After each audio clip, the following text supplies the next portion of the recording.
आनंद में गुरु से बड़ा न कोई, करता करे न करे सके, गुरु करे सोई। प्रेमियों, अभी आपने भाव रस सत्संग सुना डॉक्टर साहब के द्वारा और पेंटर जी के द्वारा। तो अब सुनाने को तो कुछ बचा नहीं है, पर इन लोगों ने कहा 15 मिनट समय दे दो। तो प्रेमी भाई बहनों, यहाँ बैठ के जो कुछ मुंह से निकल जाए वो सब मालिक का प्रसाद है। प्रेमियों, सत्संग सुनाने का काम तो संत और महात्मा करते हैं। संत महात्मा वो पारस हैं जो सत्संग सुनाते हैं और जीव को खुआ देते हैं, तो जीव में चार्जिंग आ जाती है, वो भी उसी तरह के का बन जाता है। लेकिन हम लोगों का सत्संग क्या है कि लोहे पे जंग लगी है तो वो जंग छुड़ाने का काम है। तो प्रेमी भाई बहनों, ये किराए का मकान हमको थोड़े दिन के लिए मिला। गुरु महाराज बराबर कहते हैं, बच्चों ये किराया थोड़े दिन के लिए मिली है और थोड़े दिन के बाद वो आएगा और कहेगा मेरे मकान को खाली करो।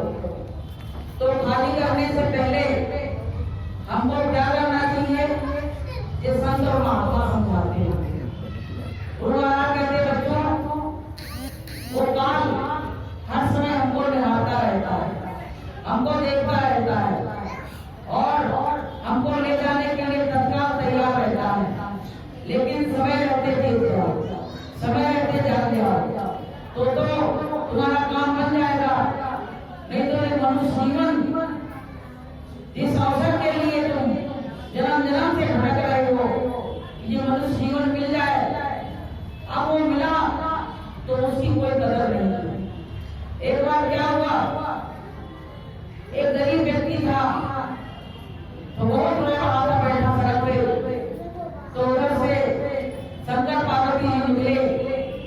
तो पार्वती जी ने कहा कि अरे ये बहुत परेशान है, रो रहा है, पूरा संसार भोजन कर रहा है, बेचारा भूखा बैठा है, क्या इसके नसीब में पूरी जिंदगी रोना लिखा है?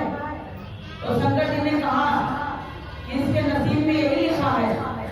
तो कहने लगे नहीं। पार्वती जी ने कहा नहीं, इसको कुछ दे दो। तो प्रेमियों, शंकर जी ने उसको तो ढेर बनाए हुए थे बाबा का, तो उन्होंने एक पारस मणि दी और कहा कि 7 दिन के बाद मैं लौट के आऊंगा, तो इस पारस मणि से जितना चाहो सोना बना लेना।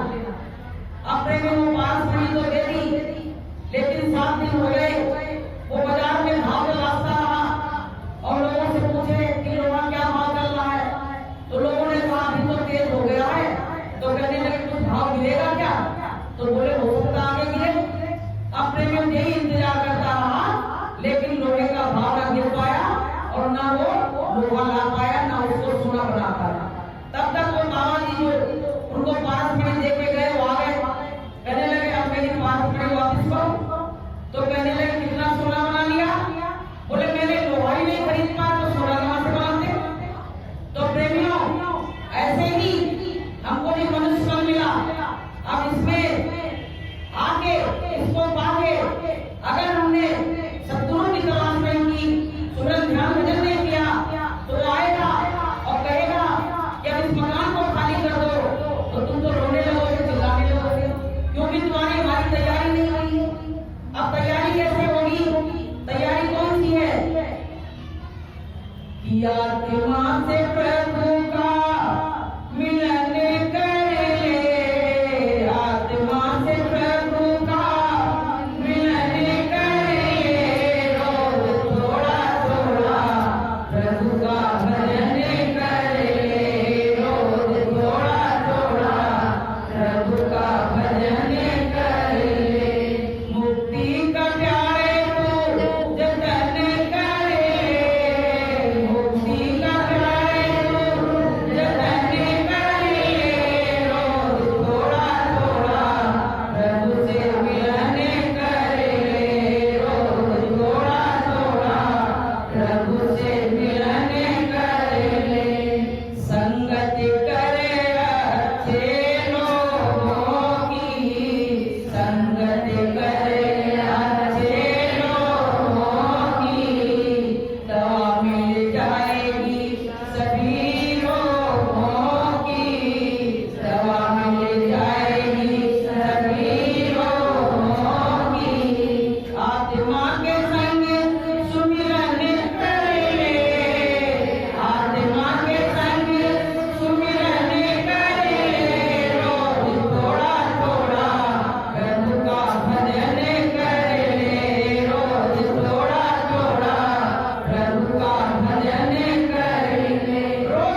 कीने खाए, रहा न नाम निशान, उम्र कोई दई सारी, रहा न नाम निशान, उम्र कोई दई सारी, रे मूरख नादान, उम्र कोई दई सारी, कबहू न संत शरण में आया, कबहू न संत शरण में आया, ना कबहू प्रभु के गुण गाया, ना कबहू प्रभु के गुण गाया, मूर्ख मंद गाय, उम्र कोई दई सारी, मूर्ख मंद गाय, उम्र कोई दई सारी। संत कहते हैं कि ये जीव तू संसार में आया और सारे जीवन को यूं ही बर्बाद कर दिया। तुमने केवल माया बटोरी, बच्चे पैदा किए, व्यवहार बनाए, लेकिन तुमने जो कमाई करनी थी वो तो की नहीं। सांसों की पूंजी तुम्हारी दिन प्रतिदिन खर्च होती कम होती जा रही है। कहा गया, संतों ने कहा है कि श्वास श्वास सुमिरन करो और वृथा श्वास मत खोए, और ना जाने या श्वास को आवन होए ना होए। गुरु महाराज का कल सत्संग सुन रहे तो गुरु महाराज कह रहे थे, देवाना वचन महागुरु महाराज ने कि मुसाफिर रहना तुम होशियार, ठगोने आने बिछाया जाल, मुसाफिर रहना तुम होशियार, ठगोने आने बिछाया जाल, जमा सब लेंगे तेरी छीन, बना लेंगे वो अपना दीन, जमा सब लेंगे तेरी छीन, बना लेंगे वो अपना दीन। गुरु महाराज ने कहा कि तुम उस देश से आए, तुम यहाँ के मुसाफिर हो, और तुम्हारी सांसों को ये रिश्तेदार नातेदार सब छीने ले रहे हैं, और वो काल वहां बैठा लगाए बैठा है, कहते जमा सब लेंगे तेरी छीन और बना लेंगे वो अपना दीन। तो प्रेमियों, कहते घर वाले परिवार वाले तुमको उलझाए रहते हैं, आज इस काम को उस काम को उसमें उलझाए रहते हैं, और तुम परमात्मा की भक्ति से वंचित रह जाते हो। इसलिए कोई ऐसे संत और सद्गुरु की तलाश कर लो जो तुमको वहां के जाने का अधिकार है, कि जो जाने सो देही जनाई, जानत तुम्हारी तुम्हें होए जाई। जो जानेगा वही तो जना पाएगा, जो जानेगा ही नहीं वो तुमको जना भी नहीं सकता है। इसलिए प्रेमियों, ऐसे जानकार के संत के शरण में आओ। गुरु महाराज कहते थे कि बच्चों, मैंने देख लिया कि कौन कौन से जीव मेरी शरण में आ सकते हैं, मैंने उनको ही पकड़ा। जैसे कहते शिकारी निशाना लगा के खड़ा हो जाता है कि ये जीव फंस सकता है, ऐसे ही प्रेमियों संत भी निशाना लगा के खड़े हो जाते हैं। वो समझ जाते हैं कि ये अधकारी जीव है और इसको हम पकड़ सकते हैं। तो प्रेमियों, गुरु महाराज ने हमको सबको पकड़ लिया। हमने गुरु महाराज को नहीं पकड़ा, हम जानते हैं कि हम गुरु महाराज क्या होते हो, लेकिन गुरु महाराज ने बीमारी के उससे कैसे करके वहां जाके ठीक हो गई, तो लोगों ने गुरु महाराज को मानना शुरू कर दिया। तो प्रेमी यहाँ जितने भी बैठे हैं सबने गुरु महाराज को अंदाजा है।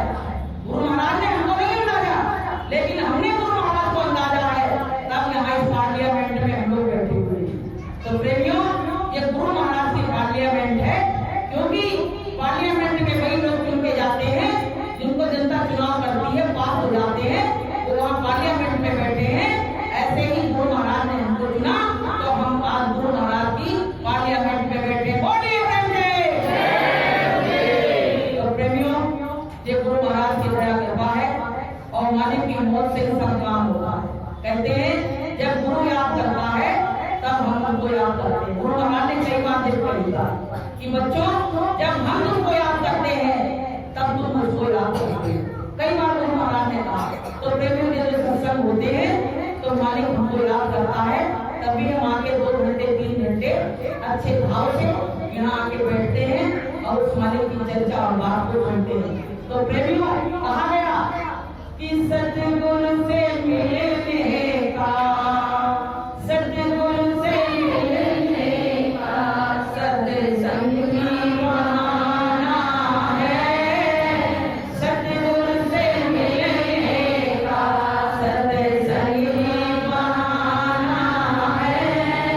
दुनिया वाले क्या जाने, दुनिया वाले क्या जाने, मेरा रिश्ता पुराना है। सतगुरु से मिलने का, गुरुवर से मिलने का सत्संग ही बहाना है, सतगुरु से मिलने का।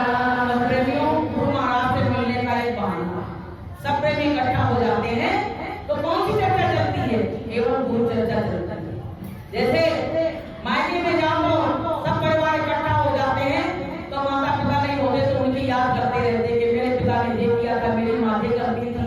ऐसे प्रेमियों, हम लोग भी यहाँ आके अपने गुरु का गुणगान करते हैं, अपने मालिक की चर्चा करते हैं। तो पता है, कहा गया है कि सोई पावक सोई सुभग शरीरा, जो तन पाए भजे रघुबीरा। वही शरीर पावन है, शुद्ध है, साफ है, जिस शरीर में बैठ के लोग परमात्मा की याद करते हैं। तो प्रेमी भाई बहनों, ये किराए का मकान थोड़े दिन के लिए मिला, आवाज आने वाली है।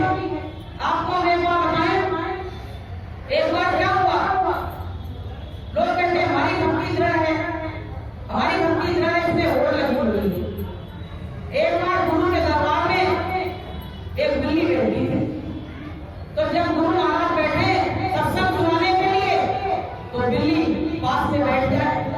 अब वहां के लोग बड़े परेशान, मेरे गुरु महाराज हमसे संगत से ज्यादा तो बिल्ली से प्रेम करते हैं। अब लोग वहां जलन भाव रखने लगे, कहने लगे गुरु महाराज इस बिल्ली से बड़ा प्रेम करते, बगल में बैठाते हैं। तो लोगों ने विचार किया कि आज हम इस बिल्ली को हटा के मानेंगे। अब उन्होंने क्या किया, एक चूहा पकड़ लिया। चूहा पकड़ के जैसे गुरु महाराज सत्संग सुनाने को बैठे, बिल्ली आके बाकायदा बैठ गई, दीपक जल रहा, और उन्होंने क्या किया, चूहा छोड़ दिया। अब जैसे बिल्ली ने चूहे को देखा और तुरंत बिल्ली चूहे के पीछे भगी, तो वो दीपक ऊपर सब बुझ गया। तो लोग कहने लगे, गुरु महाराज तो कहते थे कि बिल्ली बहुत भक्त बन गई है, आज इसकी भक्ति देख ली, जैसे इसने अपना शिकार देखा और तुरंत ये उसके पीछे भग गई। ऐसे प्रेमियों, हम लोग कहते हैं मेरी भक्ति दृढ़ हो गई है, लेकिन जब संसार की माया का पसारा हम देखते हैं ना, तो मेरी भक्ति 2 मिनट में खत्म हो जाती है, 2 मिनट में खत्म हो जाती है, और हम फिर संसार के पीछे पीछे घूमने लगते हैं। तो प्रेमियों, हमारी भक्ति दृढ़ होनी चाहिए कि भक्ति भाव भागो नदी और सभी चली उतराए और सत्ता सोई सराय के जो जेठ मास है। भक्ति वही है, नदी वही है जो जेठ मास में रह सकती है, उससे पानी रह सकता है। ऐसे हम भक्त हैं, हमारे अंदर हर क्षण हर पल उस परमात्मा का नाम रहे, जपते रहे, सुनते बैठते गुरु महाराज की 16 ध्यान भजन होता रहे, तब तो हम अच्छे भक्त कहलाने के योग्य हैं, वरना हम भक्त कहलाने के योग्य नहीं है। हम केवल झूठा मुखौटा लगाए घूम रहे हैं कि हम भक्त हैं, हम सत्संगी हैं, लेकिन हम सत्संगी होने के योग्य नहीं है। पर ये सब काम कब होगा, जब गुरु की दया होगी। जब गुरु की दया होगी, कृपा होगी, तो उस दिन से हमारा काम बनने लगेगा और मेरा मन साधक भजन में लगने लगेगा। तो प्रेमियों, हम ज्यादा समय नहीं लेंगे क्योंकि समय बहुत हो चुका है। तो आपको हम एक बात और बताएंगे कि घर में माता पिता हैं, उनकी सेवा करो, क्योंकि यहाँ आने का जो कुछ हम यहाँ आ पाए वो अपने माता पिता की वजह से आ पाए, क्योंकि